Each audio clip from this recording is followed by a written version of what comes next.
গঙ্গার শিকল ফারাক্কা বাঁধ। কলকাতা বন্দরকে বাঁচাতে গিয়ে গঙ্গাকে শিকলে বাঁধা হলো, যার ফল ভোগ করছে পরবর্তী প্রজন্ম।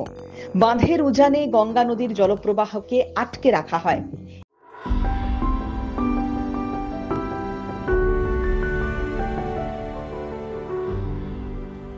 এর ফলে উজানে জলস্তর বেড়ে যায়, যা মালদাকে প্রভাবিত করে। বাঁধের কারণে নদীর জলপ্রবাহের পরিবর্তন হয়, পলি জমার প্রবণতা বাড়ে, যার ফলে মালদা মুর্শিদাবাদ ক্রমশ বন্যা প্রবণ হয়ে উঠছে।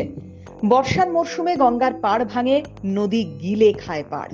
এমনিতে ভূতনির চর গঙ্গা, ফুলহার ও কোশি নদী দিয়ে ঘেরা। অসমের মাজুলির পর এটি ভারতের বৃহত্তম নদী দ্বীপ।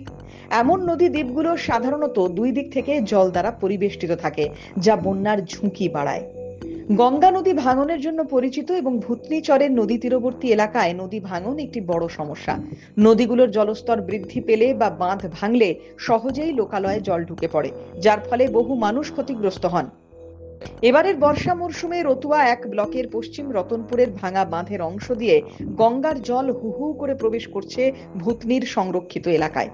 সেচ দপ্তরের পক্ষ থেকে করা অস্থায়ী বোল্ডার এবং বালির বস্তা, পাইলিং এর রিং দিয়ে ছেলে ভোলানো বাঁধ তৈরি হয় বটে, কিন্তু সেই বাঁধ ছাপিয়ে জল ঢোকায় রীতিমতো আতঙ্ক ছড়িয়েছে ভূতনি জুড়ে। এবারের বর্ষার শুরুতেই গঙ্গা নদীর গ্রাসে ভেঙেছে পশ্চিম রতনপুরের প্রায় 25 মিটার নবনির্মিত রিং বাঁধ। সেই ভাঙা অংশই বর্তমানে 100 মিটারে পৌঁছেছে। সেই ভাঙা অংশ দিয়েই জল প্রবেশ করছে সংরক্ষিত এলাকায়। সাধারণ মানুষ প্রশাসনের বিরুদ্ধে ফের অভিযোগের আঙুল তুলেছে।